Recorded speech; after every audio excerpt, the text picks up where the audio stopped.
মাঠটা ছিল দেখার মতো, সবুজ ঘাসে ঢাকা, মাথার ওপর মস্ত আকাশ, ছবির মতো আঁকা। চতুর্দিকে গাছ গাছালি চোখ জুড়িয়ে যেত।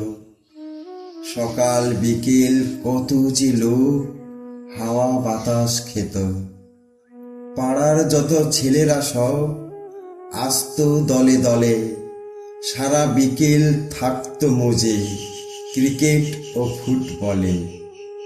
খেলতে খেলতে কত রকম ঝগড়া মারামারি, হাততালিতে কান পাতা দায় ওভার বাউন্ডারি। ক্যাংলা পেনুর পায়ে কি জোর শব্দ ওঠে, গোল! খেলার মাঠে বিকেল বেলা তুমুল কলরোল। সেই মাঠে আর হয় না খেলা, বাড়ির পাশে বাড়ি। সকাল বিকেল দাঁড়িয়ে থাকে প্রমোটারের গাড়ি। মাঠের ওপর রঙিন আকাশ, ধোঁয়ায় ধুলোয় ঢাকা। খেলার মাঠে দাপিয়ে বেড়ায় টাটা সুমোর চাকা।